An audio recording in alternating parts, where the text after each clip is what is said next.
Alright guys, the big day's here, August 21st, 2017, the solar eclipse. But I think we're forgetting a very special piece of cinematic history when it comes to solar eclipses. Little Shop of Horrors. If you recall, Audrey 2 was found when there was a total eclipse of the sun, and Rick Moranis' character purchased them for $1.95. To commemorate such a great movie, on the day that the solar eclipse is going to happen, I'm going to stop in and I'm going to buy a plant today. I'm going to be Seymour and I'm going to find my Audrey 2. Evil. I want to find the right plant, something that speaks to me. Sunflowers are so cool. Nature! Look at all that popcorn. Look at all the cacti. I want one, I just don't know which one to pick. Ferns are great.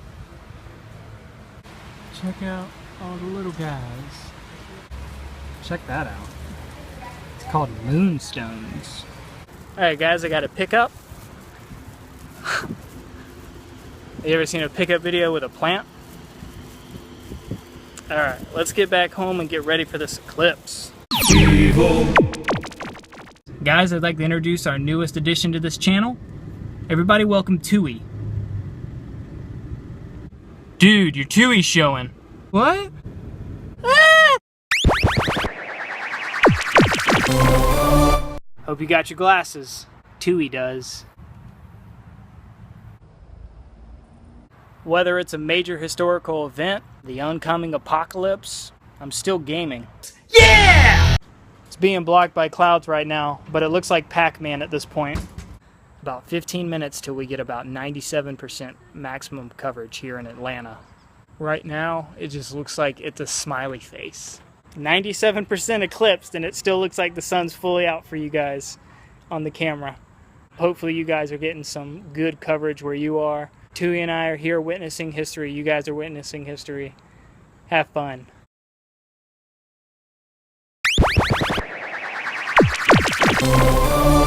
Let's go check out Goodwill. Dropped off my roommate's books. She got me a free Coke. $80 for a week. Great day. There's nobody in this Goodwill today. Buzz Junior Robo Jam. Sports. Jam. Sports. Sports. Wii Sports. Wii. Rock Band. Wow. This is new in box. 2003. You tricked me. I'm telling you guys, they're never gonna sell these controllers if they keep charging $7 for them. That's a cool phone. Got that NES gray. I like that. They got two complete in box GameCube Donkey Kong bongos. Donkey Kongo. I thought that was just a Wii title. I didn't know it was a GameCube title. Alright guys, we just got out of Goodwill, and I did get a pickup, and I've been meaning to get this for a long time. I needed a new VCR, and it's actually a Magnavox. Pretty decent company. $9, not bad. Let's get home, make some dinner, and we'll see where the night takes us. Evil. Did you know that the Piranha Plant in Super Mario Bros. Was directly inspired by Audrey 2 and Little Shop of Horrors? Well, I can't confirm that, but they do look really similar, don't they? So, I was going to list a few reasons why I think they were inspired by Audrey 2. But first, let me give you a little history about Little Shop of Horrors. So, when we think of Little Shop of Horrors, most of us probably think of the amazing 1986 Frank Oz film. But did you know that 4 years before that, it was an off-Broadway play? Or 22 years before that, it was a low-budget Roger Corman film. The Little Shop of Horrors was originally a 1960 film directed by Roger Corman and written by Charles Griffith. Now, it's debated on whether Griffith took inspiration from one of two books. He either took inspiration from John Collier's Green Thoughts or Arthur C. Clarke's The Reluctant Orchid. So basically the 1960 film tells the story that we all know. There's Seymour, he works on Skid Row, he loves Audrey but he doesn't think she even notices him, and he works at a failing flower shop for Mr. Mushnick. But originally, some things were different. Instead of being called Audrey 2, like we all know from the 1986 Frank Oz film, Audrey 2 was known as Audrey Jr., which is funny because it's a girl's name, Audrey, and Jr., which is typically a second in the line. Another thing that was different was that as opposed to being an alien sent from a far-off planet to conquer Earth, Audrey Jr. was a creation of Seymour's. Basically, he crossbred a butterwort and a Venus flytrap. They're both already carnivorous plants that wait for flies or other bugs to land on them, and then they eat them. But it wasn't until the 1982 off-Broadway rock opera stage play, titled the same Little Shop of Horrors, that we started to get the story that we all know and love. That Audrey 2 is an alien from space and all the musical numbers that we all know at this point. But in 1986, Frank Oz decided to make a movie of the stage play, titled the same thing, Little Shop of Horrors. And now this movie is really the one that we all remember. I think it's the color, the puppeteering of the plant, and how just Audrey 2 came alive in that film, and how he was voiced. Of course, it has the hilarious Rick Moranis in it. But anyway, I have a theory that the Piranha Plants from Super Mario Bros. Are basically based off Little Shop of Horrors. Now, of course, Mario was released in 1985, whereas Frank Oz's Little Shop of Horrors, where we all get our image of who Audrey 2 is, was released in 86.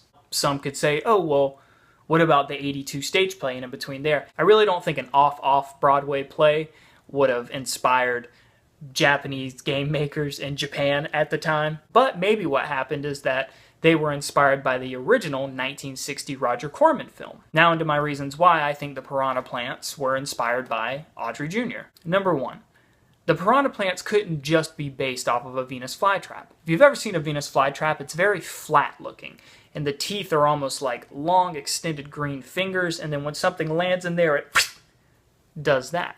Whereas Audrey 2 was definitely a lot more bulbous looking, at least the head, almost like the flower on the back of Bulbasaur's back, if you remember that. So, number one, I think the bulbous-looking heads on the Piranha Plants were inspired by Audrey Jr. from the 1960 Roger Corman film. Later down the line in the Mario universe, when they were fleshing out characters and stuff like that, the Piranha Plants were given sentience and had a language that they could communicate with each other with. And as we all know, even back in 1960 Little Shop of Horrors, as Audrey grew, he learned to speak our language, and he could communicate with us, and he knew what he was. I think the idea of a sentient man-eating plant comes from Little Shop of Horrors. Now, of course, in later Super Mario Bros., they got the look of the Piranha Plant down with the red and the white polka dots and the giant white lips and stuff like that. Now, those lips are another point I want to make. In the 1986 Frank Oz film, Audrey 2 has giant lips lining its mouth, very much like the Piranha Plant, who has giant white lips. Just another similarity that I wanted to point out. Anyway, just wanted to talk about this for a little bit. Maybe you guys agree, maybe you don't. But think about it. Look at the similarities, guys. Go back and watch the 60 Corman film and go and watch the 86 Frank Oz film and then play some Super Mario Brothers. For my shelf pet, I got a moonstone. I guess it would have been more fitting to have gotten a Venus flytrap to closer match the Little Shop of Horrors plant. But I didn't really want to have to watch anything die just to see the flytrap in action. That being said, I do think flytraps are extremely cool, and I'm intrigued by them. Evil.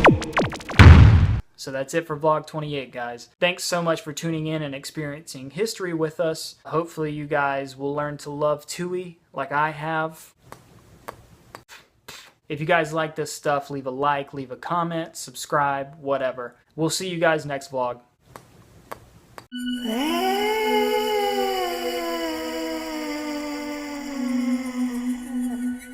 Well